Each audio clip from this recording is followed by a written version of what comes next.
started if she hasn't already. So again, I'm thrilled to welcome you. We're excited to be launching a new toolkit that really seeks to help our NCIT members and raise policy issues with political candidates before this year's election in November. We're going to drop that toolkit into the chat at the end of the webinar, and we'll follow up to share it via email. We really want to bring this toolkit into practical application. Our expert speakers are joining us today to share their own real-world experiences engaging candidates on policy issues to help us apply these lessons in the real world. But before we dive into the conversation, I want to remind everybody about a few norms that we have to help ensure a smooth and engaging session. So please keep your microphones muted unless you're speaking. We are eager to answer your questions, and we will answer those at the end. You can also drop those in the chat. During Q&A, we may ask you to come off mute and share your question via voice, so you have the opportunity to do that as well as putting it in the chat. That said, we might not have the chance to answer every question, but please know we'll make a record of every question asked and can follow up after the webinar. Today's agenda includes insights and case studies from distinguished speakers who will share their experiences and strategies for successfully engaging with candidates during a campaign. So without further ado, let's welcome our first speaker, my friend, Allison Fraser. Allison is on our Voices for Healthy Kids team, and she's the National Senior Director of Communications and Campaign Planning. She directs our communications, marketing, grassroots training, resource development, and campaign planning. Allison will explain why our outreach to political candidates matters and why it's well worth the effort. Allison, over to you. Thanks so much, Erica. Hi, everybody. I'm really happy to be here today. Whenever we release toolkits like this, it makes me so happy that my team is able to do this kind of work. I'll put a little shameless plug in here for us. If this or other tools, or you need other tools, or in this area or others, please reach out to us. We'll let you know how to reach us in the chat box. But we're always looking to develop the tools that you all need most in the field.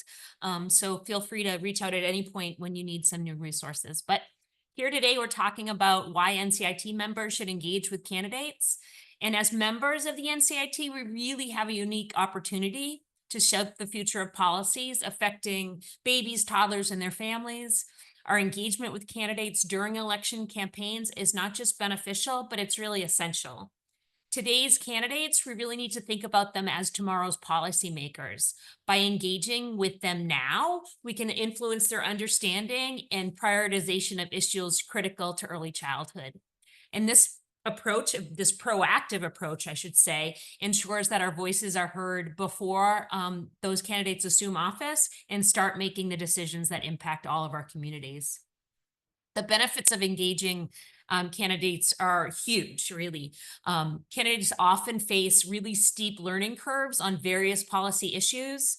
I was often told when I started out lobbying a long time ago that a policymaker has a stack of important issues on their desk, and my job was to get my issue to the top. And I feel like this is part of that work. As experts in prenatal to 3 advocacy, we really have the opportunity to educate candidates about our cause, providing them with accurate, trusted information that can shape their policy platforms and their priorities if and when they take office. And engagement with candidates can inspire and energize our supporters as well, many of whom are also voters. And by building a culture of civic engagement, we really demonstrate the power of our movement. Our supporters can influence candidates to address our issues by becoming active participants in the electoral process, and that's better for everybody and our democracy. Early engagement positions us as a trusted resource for candidates, paving the way for future collaborations. By establishing ourselves as knowledgeable allies, we really create a foundation for ongoing dialogue, which is vital for sustained advocacy and policy development. And asking candidates the right questions during campaigns allows us to assess their stance on our issues, to know how they're thinking about our issues. And then we can hold them accountable for any promises, ensure they remain committed to our cause once elected. And this accountability strengthens our influence and reinforces our role as a vital resource for policymakers. I can really say that some of the strongest relationships I've ever had with elected officials are those that I developed when they were candidates. It was not only easier to gain access to them, usually it was access just to them and not necessarily staff. They also had more time to offer to me when I wanted to talk to them about specific issues. And I was able to establish myself as a reference on those issues that were most important to me and the ones that I cared about.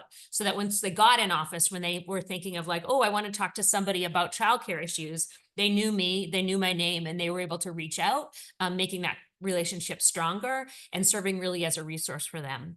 And if you can make that relationship early and solidify it, they really are able to establish yourself as a go-to for them on the issues that are most important to you, which ultimately means you can continue to influence the policies we all want to see passed. So I really encourage you to do it.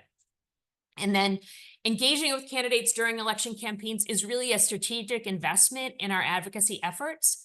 I urge you all to take advantage of the opportunity. Together, we can educate, energize, and establish meaningful connections that will benefit the families we serve. Let's commit together to being proactive and influential and shaping the policies that matter to us. And just as a reminder, our efforts today can lead to significant changes tomorrow. Thank you all for coming to the training, for looking at the toolkit when it gets sent to you, and really your dedication and commitment to this important work. It's not always easy, and it comes with a lot, but I appreciate that you're doing it and we can do it together. Let's make our voices heard and our impact felt, and I can't wait to see all that we can accomplish together. Thank you so much, Allison. With November right around the corner, this certainly is the time for us to get connected. I'm excited to introduce our next speaker, Alan Madison, who's a partner with the law firm Trister, Ross, Shadler, and Gold. Alan helps nonprofit organizations mitigate legal risks while maintaining their ability to advocate effectively for their public policy missions. Alan is joining us today to share a brief overview of what nonprofits can and can't do when engaging with political candidates. Alan, thanks so much for joining us today. Well, thanks a lot, Erica. And thank everyone for joining today. I want to start off and just sort of set the stage a little bit, outlining and dispelling some, outlining the rules that are applicable to C3s and dispelling some myths that you may have heard or uncertainties that you may have about what C3s can and can't do during an election time. So, you know, we're 11 weeks away from November 5th. We're getting close to election day. We're in the heat of the, conventions going on right now. 501c3s, of course, are not allowed to intervene to support or oppose any candidates, right? They can't even obliquely try to influence an election. But that doesn't mean that we don't have any role in the election. First of all, we still have our continuing right to educate the public. We can still continue to advocate on policy issues. We have to keep keep the pedal to the metal on policy issues. And we have an important public education role to play during an election, as long as we're not showing a bias or preference for or against any candidates. So let's talk about some of those activities. 501c3s are out there doing lots of voter registration, GOTV, meaning get out the vote work. They're educating the public by doing issue advocacy. They're doing candidate briefings. I'm sure that a lot of the folks on this call are involved with different questionnaires for candidates, forums, and debates. I want to focus today on two particular tactics. I want to talk about get out the vote work, because it's so incredibly valuable and important. And I also want to talk about candidate briefings, which, as Allison alluded to, if we can get in now with candidates, get them educated on our issues, we can turn them into a long-term ally for babies and toddlers. So talking about get out the vote.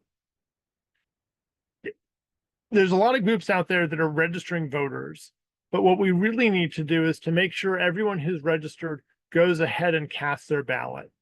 I can't even stress how important it is for NCIT and for all of your organizations, because parents of infants and toddlers and anyone under the age of 6, parents who've got kids 0 to 5 are an incredibly low voting block of people.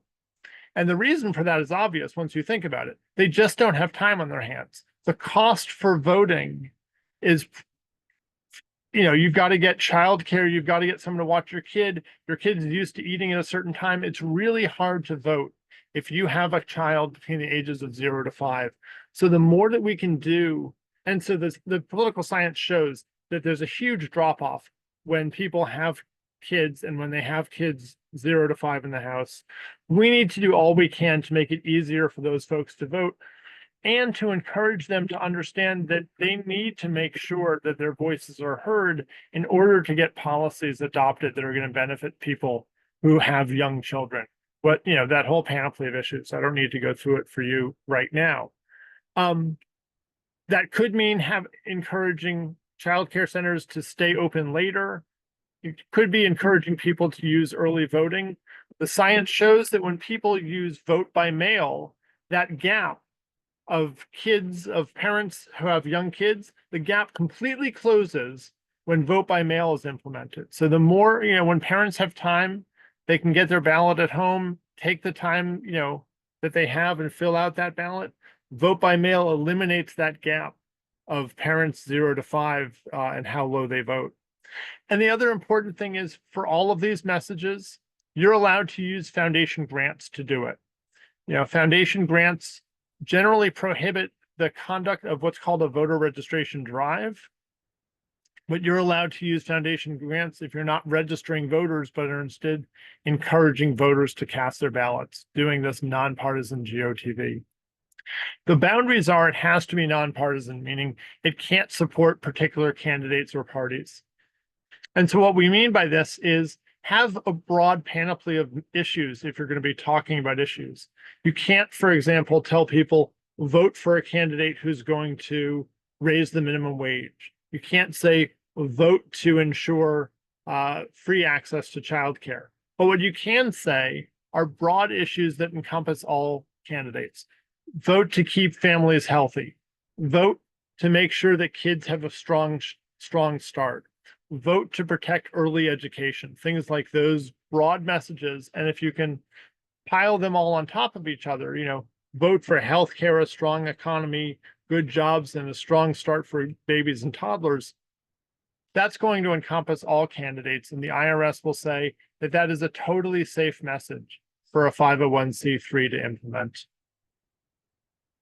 And when you're targeting, you either have to target everybody in the public to make sure your message is being broadly heard, or you can target historically underrepresented communities. So the IRS says that 501c3s, in an effort to strengthen democracy, can target their messages at groups that historically have been disenfranchised.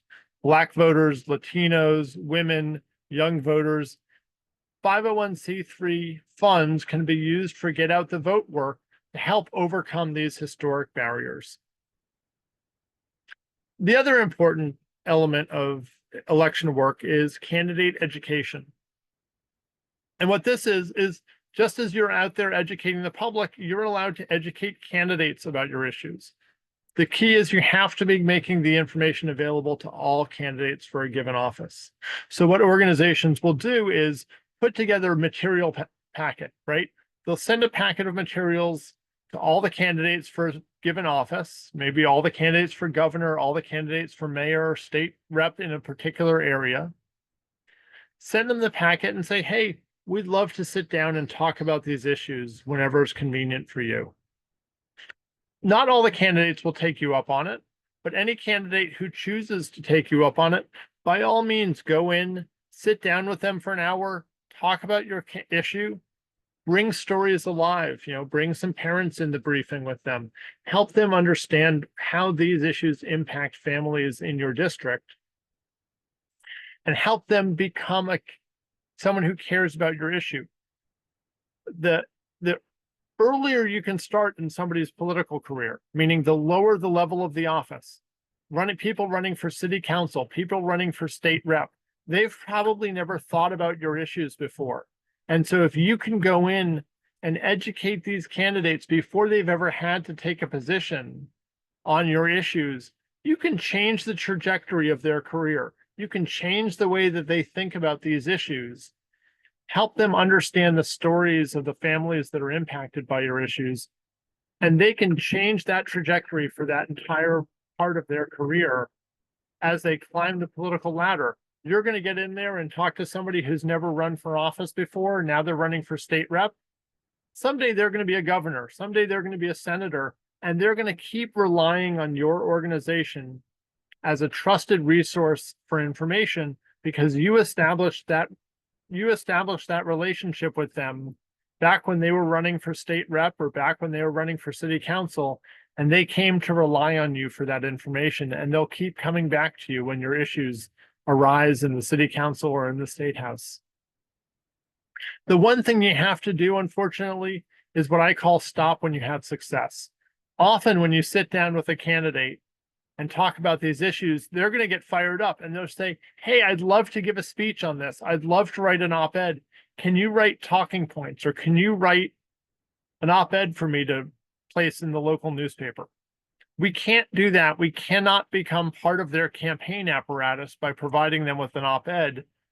But if you're smart and savvy, think about and anticipate what the candidate might want and include that in the briefing packets that you send out to all of the candidates so that you can anticipate what it is that might be helpful to them if they decide to become a champion on these issues.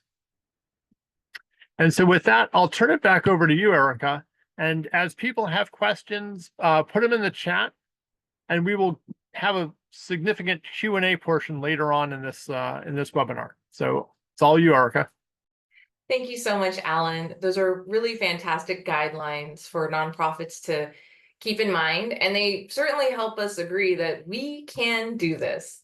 Now I'm excited to introduce our next speaker, Letitia Vaughn, who's the Chief Programs Officer for the E3 Foundation, a 501c3 organization whose mission is to ensure those most impacted by inequities across the American South are educated, empowered, and elevated to shatter those systemic challenges embedded in education, housing, healthcare, workforce, and transportation.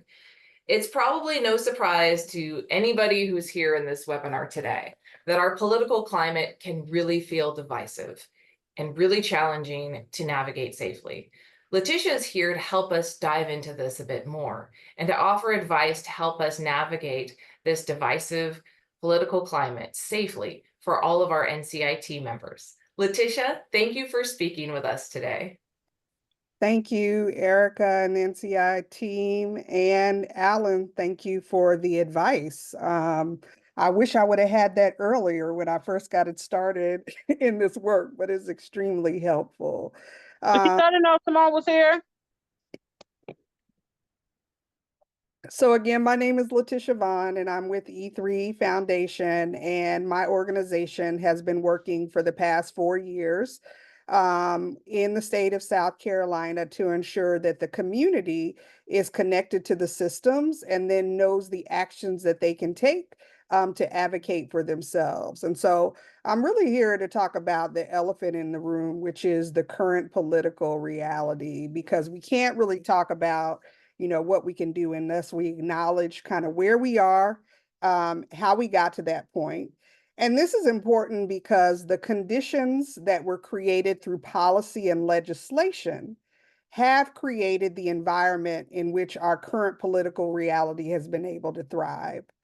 And so this first slide that I want to just share with you is just a quick timeline of about the past 5 years. And if you guys can just think back to 2020, the summer of 2020, and when we were in the midst of really a national and international racial justice uprising.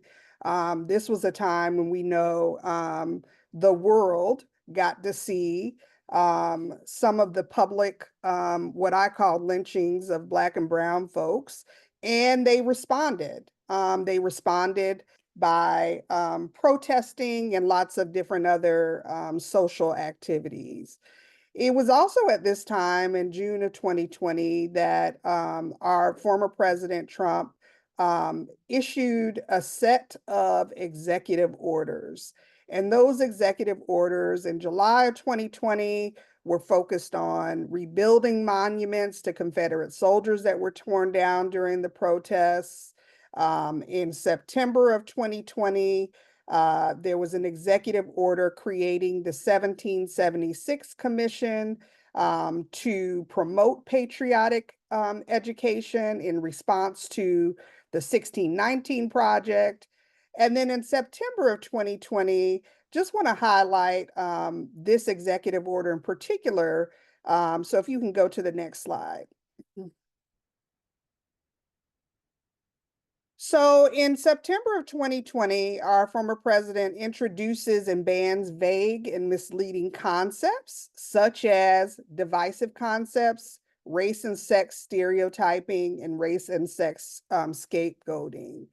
What we know about these executive orders and other actions, this is brief. I only have a few minutes to talk to you, so I'm just trying to lay a framework. But we've seen now that these actions and other actions have laid the groundwork for proposed legislation across our United States that have attempted to further marginalize already marginalized communities. You can go forward.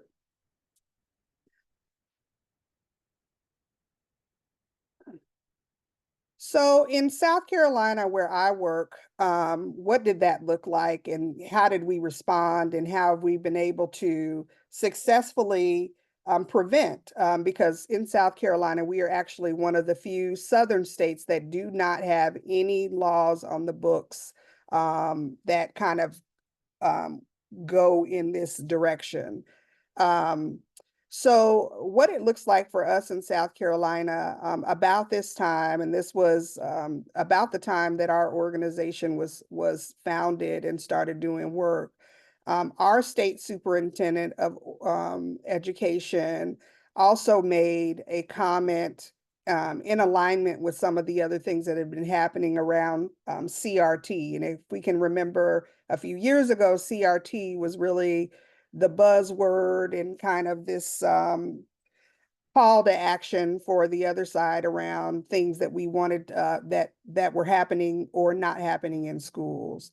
And so for us in South Carolina, we decided to convene to really think about how to strategically begin to fight against some of the proposed legislation that we knew were coming. And that looked like us creating a statewide coalition called Pro-Truth SC.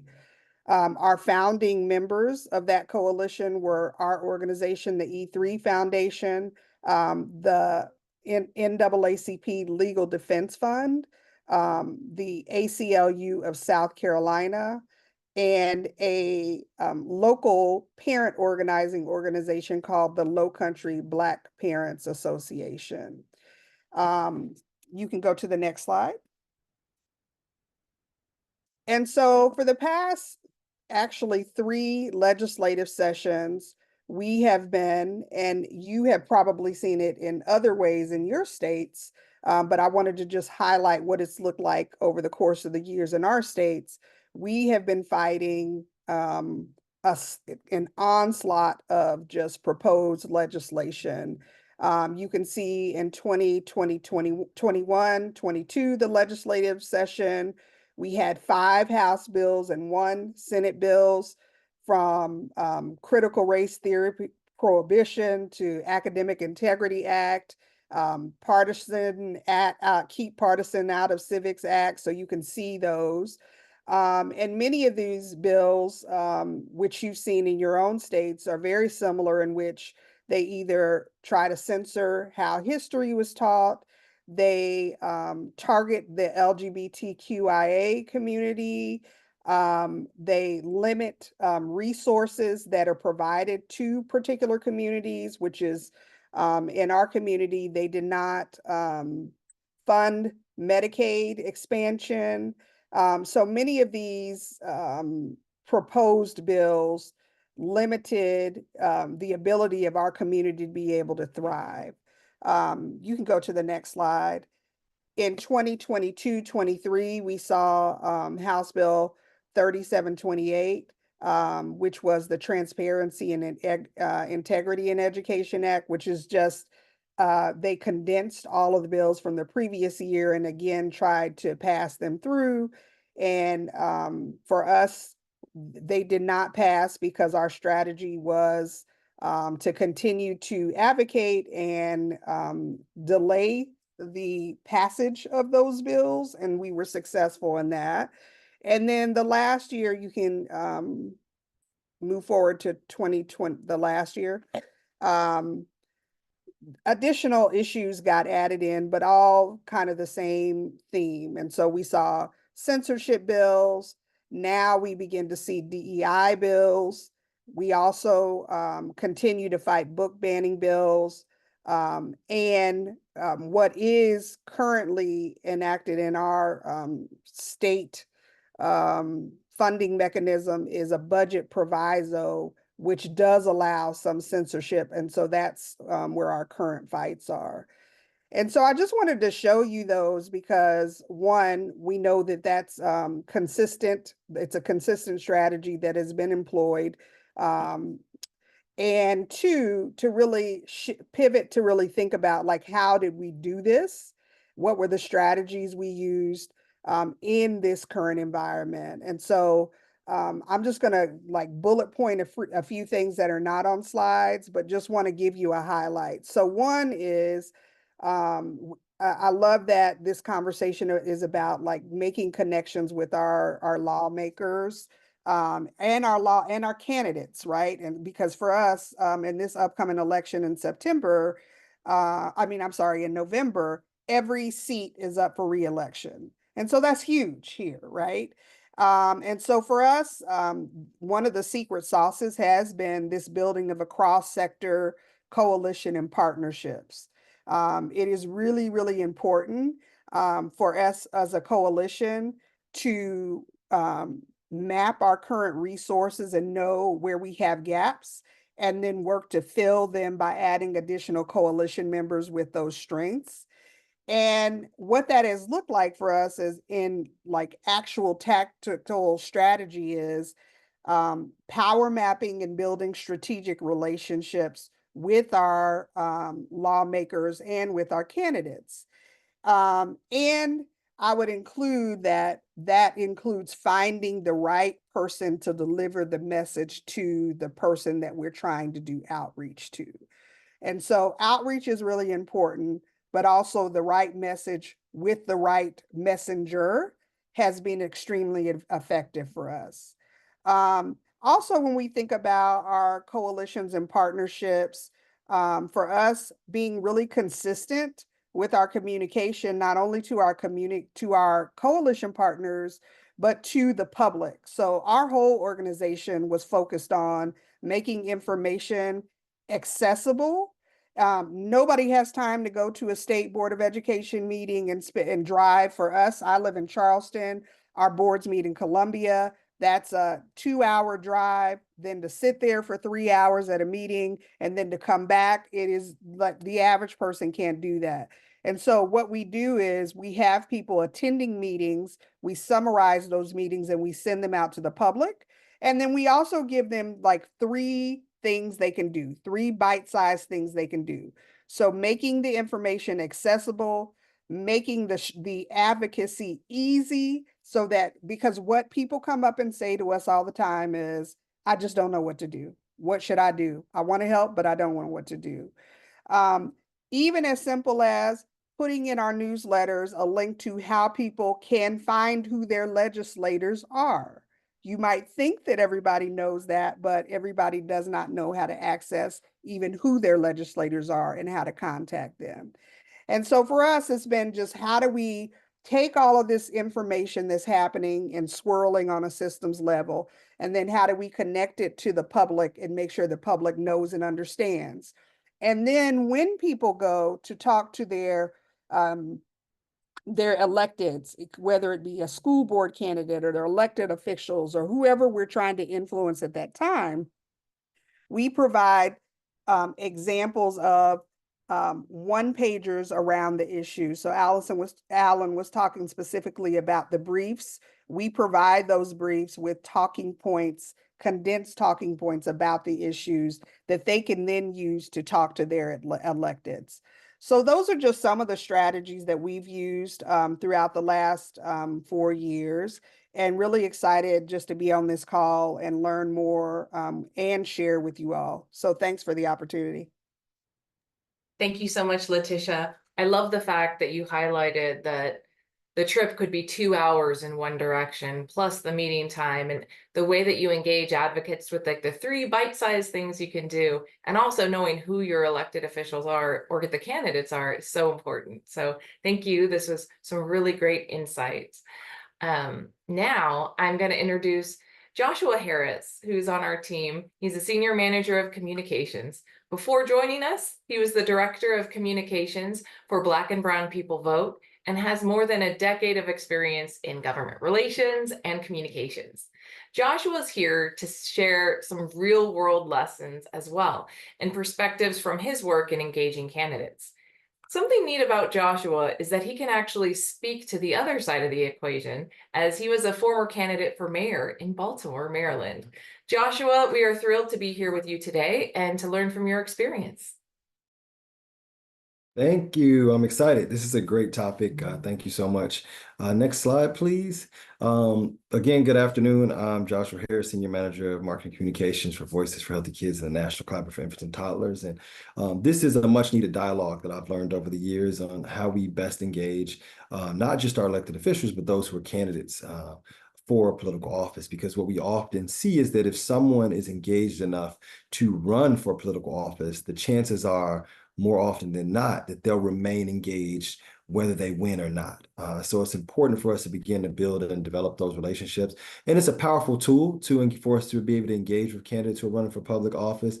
As advocates for infants and toddlers and families, we have to learn how we communicate our priorities effectively and ensure that our issues remain at the forefront of a candidate's agenda. And then once they're in elected office, hold them accountable to commitments that they've made. And so having been a candidate, having worked with candidates from multiple perspectives, this is a much needed dialogue, and excited to answer questions and talk to you through this this afternoon. Next slide, please. One of the most important things that you have to do is, of course, understanding and building those relationships.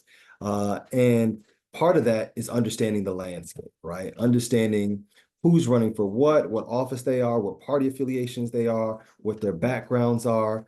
You want to research the candidate, know if they have any stances on key issues, if they have a past voting record, maybe they've released a platform on their website. And you want to make sure that you tailor your approach and how you engage them specifically to that candidate's interest. That's how you can maximize your engagement with them. Identify those key issue areas that they have concerns and focus on new issues that may resonate with that candidate.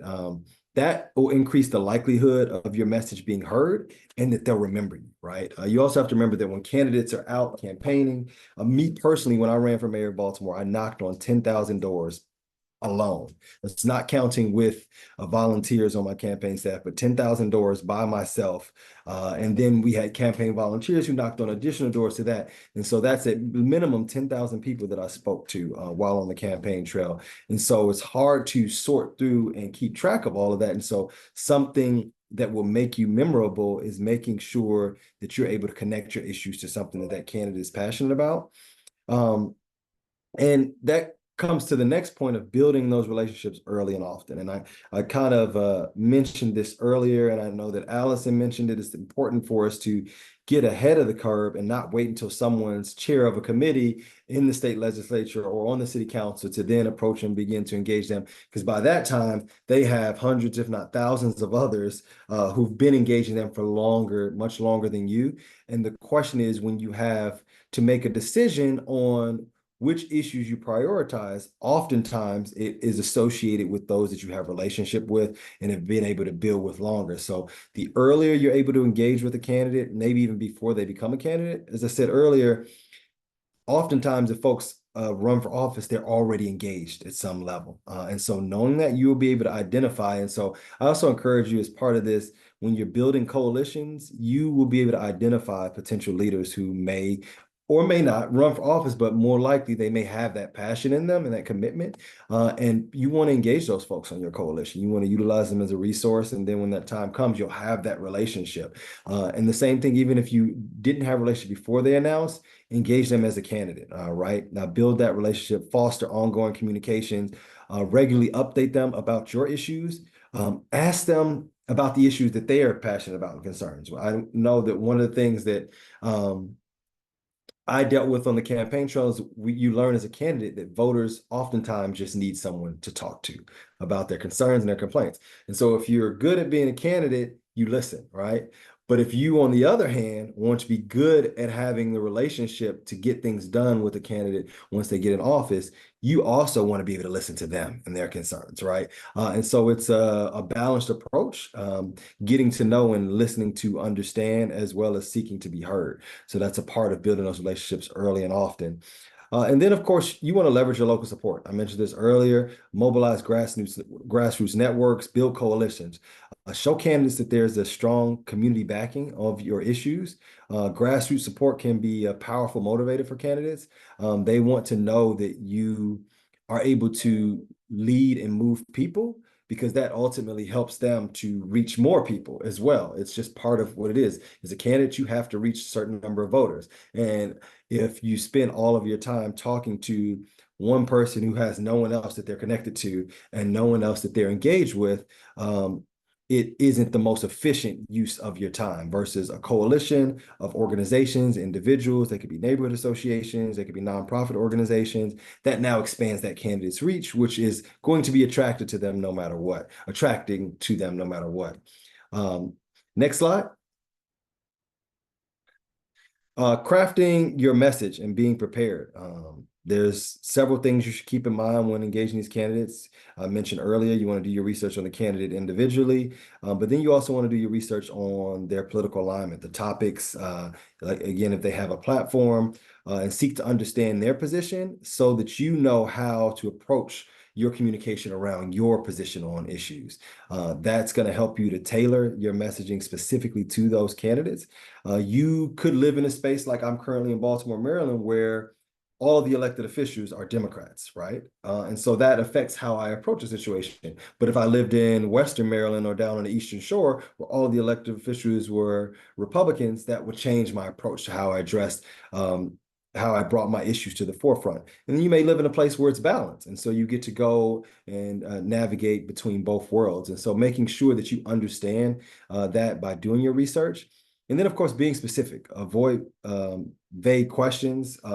Be very specific and clear and concise. You want to be direct. Clearly state what you're advocating for and why it matters.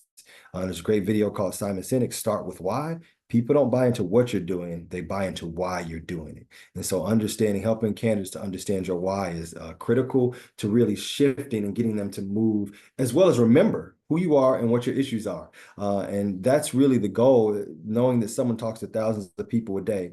How am I going to get this person to remember me and remember my issues? And so that's just part of it. And once you have the relationship established, then you're able to navigate effectively. And should they be elected, it works out to your benefit that you already have that relationship and they know who you are. Also provide evidence and data to support. I think a lot of times, specifically in public health spaces, we think that the data is the most important thing, and it should be. In a perfect world, we want to use data to support, but the really most important issue is, one, having that established connection, and two, being able to connect it to real life stories and real life experiences. And then your data is used to supplement those things, right?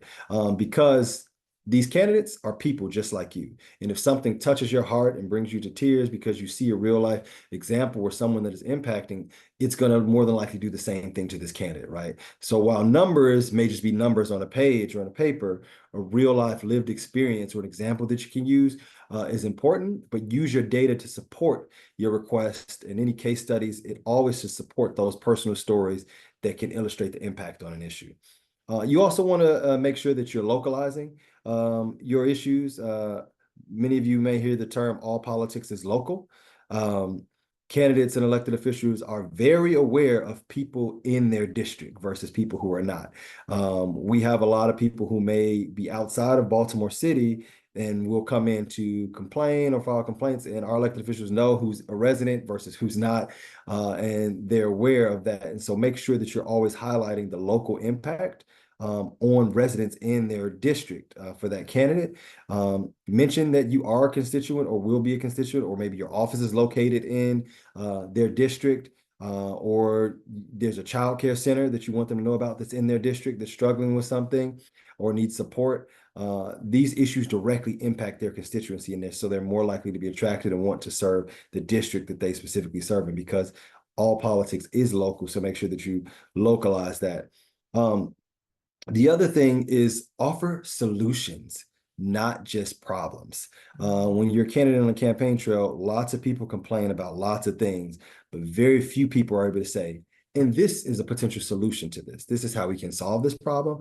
And that's helpful because as a candidate, they're oftentimes looking for solutions that they can present, that they can put on paper, that have already been outlined. They're oftentimes looking for people who've done the research, who are able to say, here's one page report out on this, or here's a report on this and what this solution would offer and how it can be helpful. And maybe even here's sample legislation that you can say that you're interested in presenting. So be sure to offer those solutions rather than just pointing out the problems. Highlight success models, share examples of successful policies or programs from another region that can be adapted locally. And then, of course, remember to always have an ask. You may not want to use that ask right away, but you should always be prepared to have that ask and be leaning into it. Sometimes you're just initially establishing a relationship, and then later down the line, second or third meeting, that's when you make that ask. And even with that, remember, you want to be persistent, but also flexible.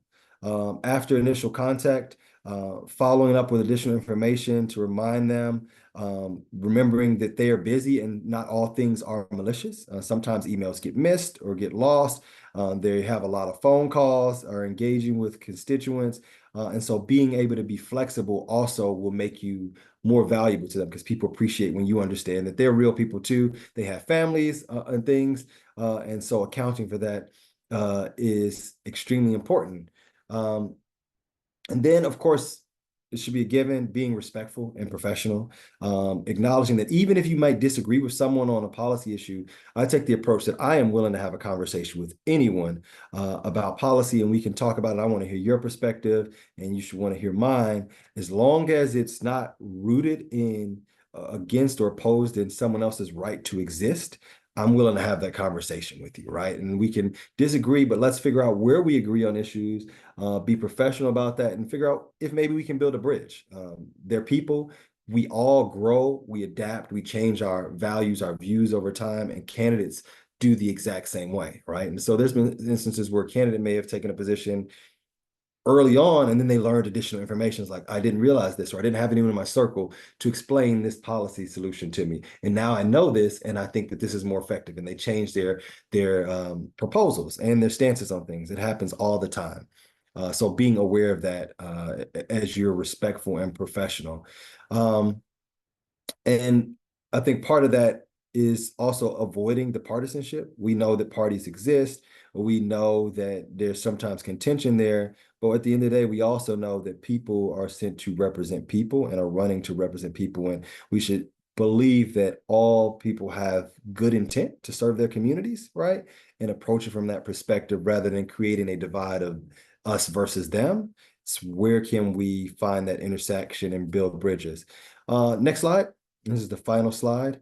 And then, of course, here's where and how we engage candidates, right? A lot of times people think that it's difficult or difficult to run into candidates, but on the local and state level, I'll tell you, you can bump into them everywhere. And part of that is also part of being able to establish that relationship is being seen in the places that they're at.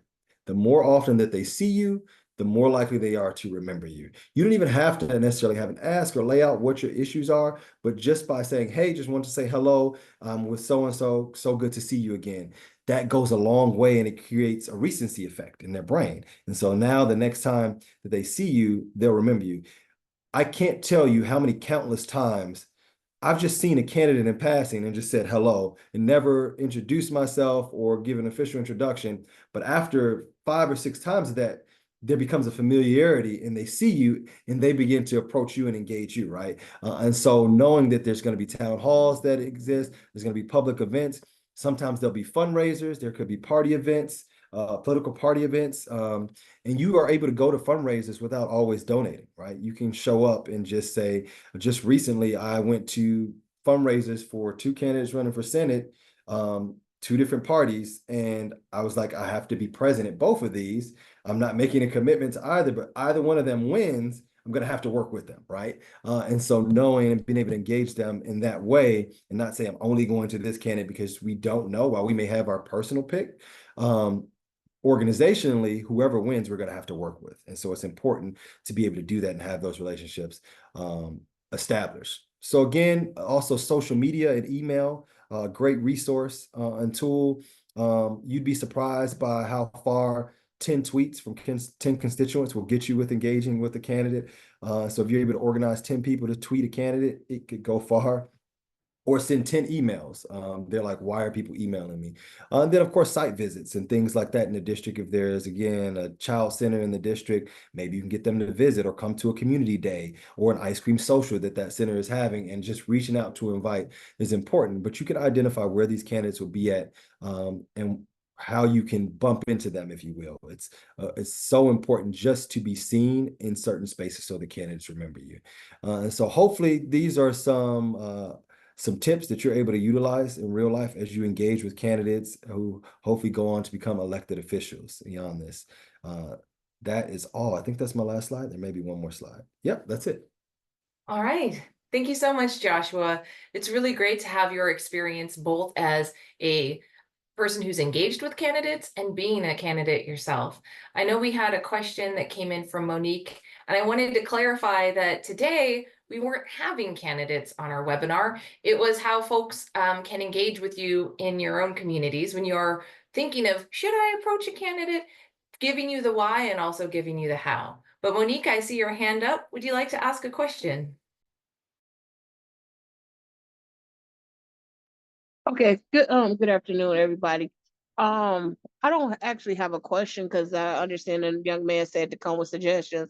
I just want to say, for a future reference for suggestions for us, if we can get a little bit more notice than 20 minutes before the event is about to start, because I got thrown on thinking that we're going to speak to some candidates, and it was not the case. It was just to do that. And also to piggyback off of him about the local things, know your coffee hours or get to know your coffee hours. And if you're hosting events, please invite them, at least have your events planned out 45 days or 60 days ahead of time in order to reach your local persons to get them to come out to your events. That would be helpful as well. And that was just some of the things that I wanted to say on here. But I just would thank you. But if y'all have another one with candidates, please let me know. I will come to that. Thank you so much, and sorry you got late notice for this event.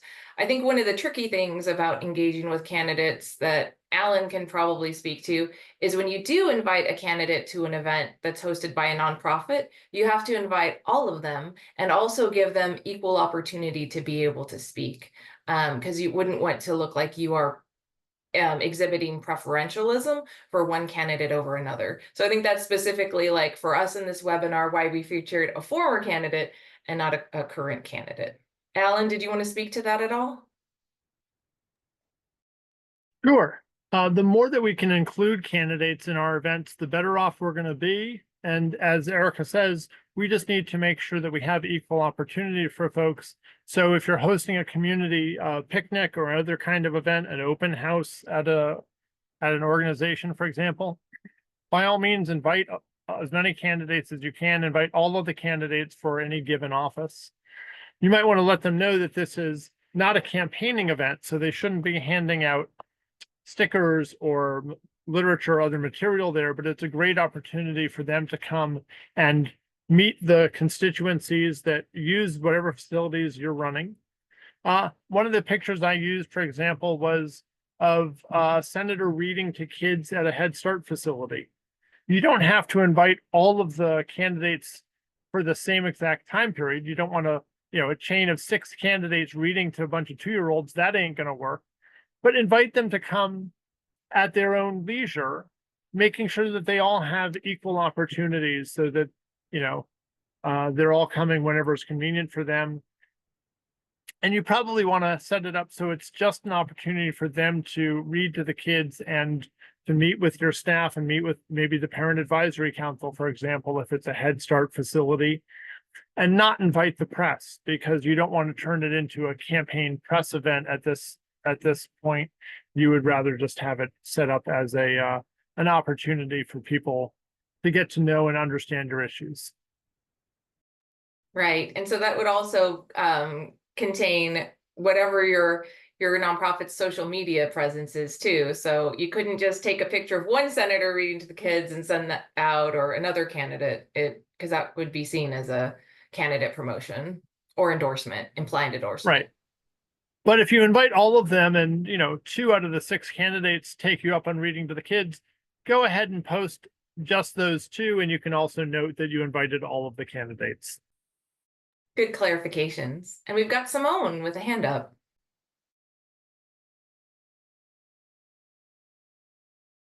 Hi everyone. I'm sorry, I couldn't find the mute. So I have okay, so I tried to have a sit down with the mayor, and I was told to fill out this thing to get on his calendar. Well, upon me filling out the thing to have a sit down with him, about a couple of weeks went past, so I had called to get an update on how, like, what's going on with the sit down, when it was scheduled and things like that. I was told, oh, you have to go through your district manager. I said I already did that, and I went to the ombudsman. So I was trying to talk to the mayor about my concerns and my issues. So they told me I had to start all over, and I don't think that that's fair. Because for one, I had already saw the mayor at the debate. He said, just call my office and we can have a sit down and talk more about it. But when I did that, I was told to start all the way back over again. And I don't think that that's fair. So I was just trying to figure out, do you guys know of some other ways that I could get in contact with the mayor without having to go through the ombudsman and the district manager again? Yeah, if I can offer a couple of things. One, just as and I don't want to make excuses, but the staff of any elected official, their job is to protect their elected officials' time. And so oftentimes they will try, if there's someone else who can solve the problem, they'll try to put it in that direction, right? Not everything has to go to, and so for instance, I'll use here in Baltimore City, a lot of people will go to our council member and they'll be like, someone stole my trash can or my streets didn't get cleaned. And that council person, that's not their job, but do they know who the right person is to communicate with, right? And so what they'll instead do is have their staff be like, here's the person at DPW that you reach out to the Department of Public Works, tell them that Councilman so-and-so sent you or so-and-so sent you, and that can be helpful. So staff often is looking for ways to divert to save some of the time of their candidate, so don't hold that against them. But then also knowing is there someone else who can offer a solution, and it may not have to be the elected official, that can be helpful to your cause. Is another way. And so it's not always bad to communicate, because you want to have relationships in different agencies are critical to getting things done, because oftentimes the elected official isn't the actual point person that does the work. They have to tell other people who are going to do it. And so knowing who those other people are in those agencies or departments is important, and having those relationships is important to be able to get things done. But then also, and this kind of is the part that sucks, but it's just how the world works. This is the importance of having the relationship, right? This is the importance of versus just being a constituent who just wants to talk about an issue versus I have a relationship with this person. I haven't asked them for anything, but I've shown up to support them. I've done X, Y, and Z. And now I'm able to call or text that elected official directly and say, hey, I'm going to be reaching out to your office to get this meeting. Is that okay? Sometimes it's come back to me. I just recently had to do this where I got a call from someone who was wrongfully incarcerated in a county that I used to work in. And so I text the state's attorney with the information and a screenshot of a message that I got saying, hey, just got this, want to make sure this is on your radar. She said, oh, that's not me, it's this staff person. I'll have them reach out to you. She sent me a message back, and that's who I communicated with and got things resolved with. And so being in Because those spaces, being I in just those, feel, go ahead.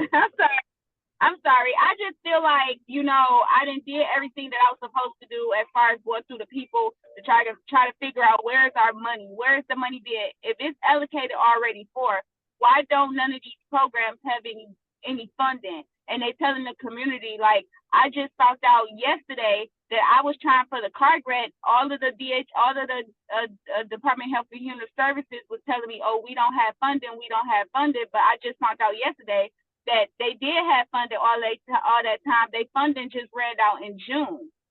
So if I would have talked to the mayor and would have got already past that, then me and my family and me and my community wouldn't be out here struggling and, you know, thinking that these programs have this funding and then being told that they don't have that funding and then being told again that they're just holding the funding for personal reasons. I feel like the mayor should be on top of that, because if the money is being allocated the year before, when we get into the year, why it can't be utilized if it was allocated the year before? Yeah, I totally understand that frustration. And it's also helpful. This is where it's helpful to have that coalition, right? Where if it's not just you and you have other organizations that are pushing and also applying pressure to have a meeting or have it set up versus just one person, it's helpful because it makes you that much more influential that you have others working with you. And so I'd be happy to like work with you if you want to send me a message. I'll put my email in the chat and see if I can be helpful in navigating through some of that Yes, on your specific awesome. issue. Yes, that would be Yes. awesome.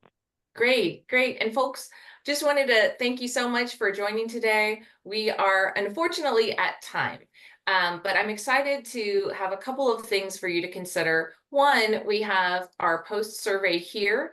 Please feel free to take a little snapshot of this QR code and answer some questions about our time together. It helps us as we prepare resources for you folks in the NCIT. I also wanted to highlight we have, like Joshua mentioned, one-on-one, no cost, totally free consultation. And so we do have a link to that in the toolkit, and the toolkit we're also sharing in the chat. I also wanted to highlight we are having a Q&A on this very issue with Alan and also with Allison, who you got to meet earlier today. And we're going to be talking about how to make the most of your pro bono attorney this election season. And we're going to have the chance to dig into any questions that you might have had today that we didn't get the chance to answer since we ran out of time. So again, thank you so much for your time today. Special appreciation to our speakers who volunteered for this endeavor. And I look forward to continuing this conversation with each of you in the future. So thank you so much, everyone.